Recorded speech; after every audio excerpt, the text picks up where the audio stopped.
Babilonia está representada por una mujer en Apocalipsis capítulo 17. Y me llevó en el espíritu al desierto, y vi a una mujer sentada sobre una bestia escarlata llena de nombres de blasfemia, que tenía 7 cabezas y 10 cuernos. Los primeros 3 símbolos que nos ayudan a identificar a Babilonia son la mujer, la bestia y las 7 cabezas. Para poder entender correctamente estos símbolos debemos permitir que la Biblia los defina por nosotros. Esto es lo que Dios tiene que decirnos acerca del símbolo profético de una mujer. Destruiré a la bella y delicada hija de Sión. Sión fue el nombre dado al pueblo de Dios. También lo leemos en Isaías.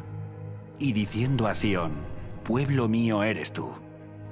Así que en el Antiguo Testamento, Dios utiliza el símbolo de una mujer para representar a su pueblo. En el Nuevo Testamento también se usa la alegoría de una mujer para representar al pueblo de Dios que conforma su iglesia. Por esto dejará el hombre a su padre y a su madre, y se unirá a su mujer, y los dos serán una sola carne. Grande es este misterio, mas yo digo esto respecto de Cristo y de la iglesia.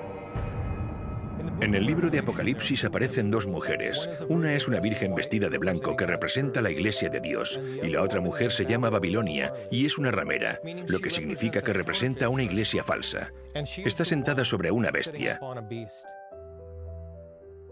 Una vez más, dejemos que la Biblia interprete sus propios símbolos y vayamos al libro de Daniel para definir lo que simboliza la bestia. La cuarta bestia será un cuarto reino en la tierra. De acuerdo con el libro de Daniel, una bestia simboliza un reino o una nación.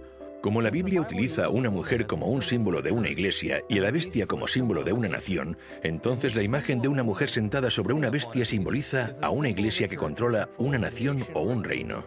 En otras palabras, esta nación es al mismo tiempo una iglesia y un estado. Después Juan dice que esta bestia tiene 7 cabezas, y la Biblia nos dice qué es lo que representan estas cabezas tan solo 6 versículos más adelante. Esto para la mente que tenga sabiduría. Las 7 cabezas son 7 montes, sobre los cuales se sienta la mujer. El hecho de que esta mujer se siente sobre esta bestia con 7 cabezas nos dice que esta iglesia y este estado están localizados cerca de 7 montes. Juan sigue describiendo a esta mujer con detalle. Y la mujer estaba vestida de púrpura y escarlata y adornada de oro, de piedras preciosas y de perlas, y tenía en la mano un cáliz de oro lleno de abominaciones y de la inmundicia de su fornicación, y en su frente un nombre escrito, un misterio, Babilonia la Grande, la madre de las rameras y de las abominaciones de la tierra. Nuestra cuarta pista dice que esta mujer o iglesia, a la que se llama Babilonia, es una ramera, lo que quiere decir que ha cometido adulterio contra Dios al abandonar su pacto. Así que esta iglesia no representa al pueblo de Dios. En lugar de eso, representa a una iglesia falsa. Nuestra quinta característica es la apariencia de la mujer. Se describe que viste con colores púrpura y escarlata. Al dejar que la Biblia define sus propios símbolos, vemos que Dios nos está diciendo que Babilonia es una iglesia y un estado rodeado por 7 montes, y es una iglesia falsa que aparece principalmente con los colores púrpura y escarlata.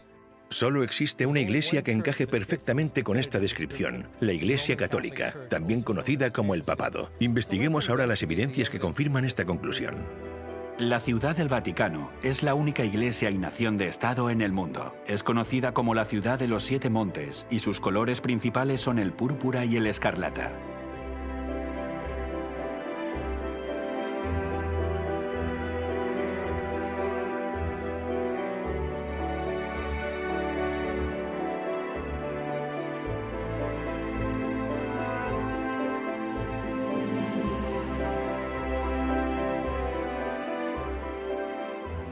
Durante la Reforma Protestante, muchos de los reformadores, incluyendo Thomas Cranmer, John Wesley, William Tyndale, John Wycliffe, Philip Melanchthon, Juan Hus, Martín Lutero y otros muchos, todos concluyeron que el papado era la ramera de Babilonia que aparecía en las Escrituras. Yo por mi parte quiero descargar aquí mi responsabilidad personal y actuaré conforme a mi conciencia. Por eso dirijo mi acusación contra el Papa y todos los papistas, que en verdad el papado no es sino el reino de Babilonia y el verdadero anticristo. Porque, ¿quién sino será el hombre de pecado, el hijo de perdición, que con sus enseñanzas y sus leyes multiplica los pecados y acrecienta el número de almas que se pierden, mientras que está sentado en la iglesia como si fuera un dios? Pues todo esto lo viene cumpliendo a la perfección la tiranía papal desde hace muchos siglos. La cautividad babilónica de la iglesia de Martín Lutero, página 197.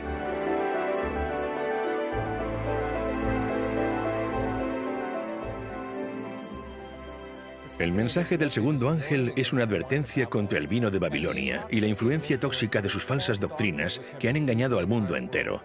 Sí, incluso al mundo cristiano. Este gran engaño no se produjo de un día para otro, sino sutilmente a lo largo de varios siglos. Cuando piensas en lo que dijo Jesús justo antes de ir al cielo, Él dijo que este evangelio debía ser predicado en todo el mundo y después vendrá el fin. Vemos que los discípulos salen a predicar este evangelio, pero el fin no llegó.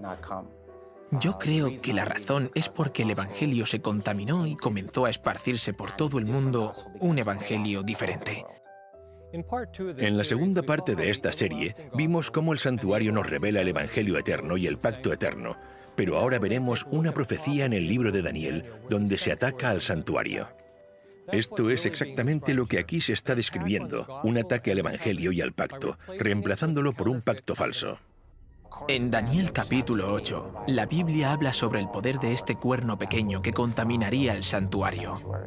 Aún se engrandeció contra el príncipe de los ejércitos, y por él fue quitado el continuo sacrificio, y el lugar de su santuario fue echado por tierra.